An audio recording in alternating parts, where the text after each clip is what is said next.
কি কি প্ল্যান আছে? অনেক প্ল্যান আছে, সে সব আনপ্ল্যান।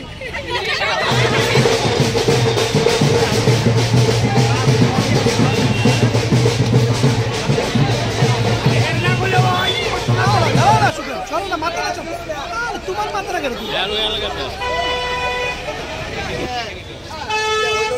এইভাবে হয় না, এমনি ঢুকে না।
কালকে তো সরস্বতী পূজা, আমরা সবাই জানি।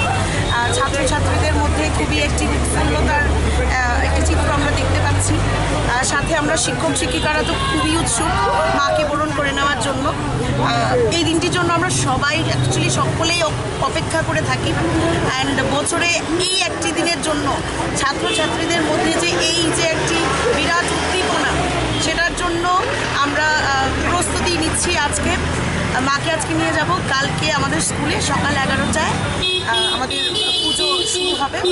তো সেই বিষয়ে বলছি যে এই যে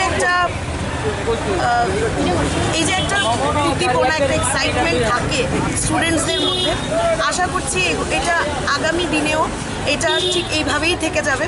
তার কারণ হচ্ছে আজকে যে আমরা একটা কালচারাল যে একটা ব্যাপার দেখতে পাই যে ছাত্রছাত্রীদের মধ্যে পুজো অর্চনা নিয়ে, এটা খুবই কমে যাচ্ছে দিন বা দিন। কিন্তু আশা করছি এই সরস্বতী পূজার মাধ্যমে প্রত্যেকটি বিদ্যালয়ে সেই সাংস্কৃতিক, সেই ধর্মীয় যে একটি টান রয়েছে, সেটি ছাত্রছাত্রীদের মধ্যে ফিরে আসে। কি হবে কালকে তোমাদের স্কুলে? কালকে আমাদের প্রথমত সকালবেলা মা বাগদেবীর আরাধনা হবে। ঢাক ঢোল দিয়ে মাকে মানে সুন্দর করে আহ্বান জানানো হবে। তারপর 4,000-এর বেশি ভক্তদের জন্য আমাদের স্কুলের প্রসাদের ব্যবস্থা করা হয়েছে।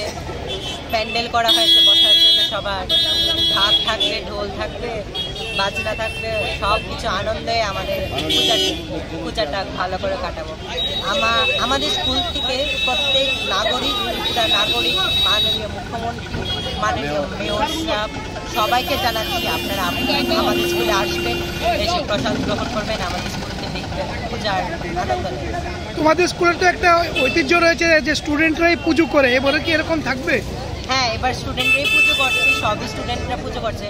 আমাদের টিচাররা, আমাদের এসএমসি কমিটি মেম্বার্সরা সবাই আমাদের পাশে আছে, আমাদের হেল্প করছে, সবাই মিলেই। না, পুজোর আচার অনুষ্ঠানটা যে স্টুডেন্টরা, হ্যাঁ, পুজোর আচার অনুষ্ঠান সব স্টুডেন্টরা করবে, সব কিছু সব স্টুডেন্টের হাতে দেওয়া হবে।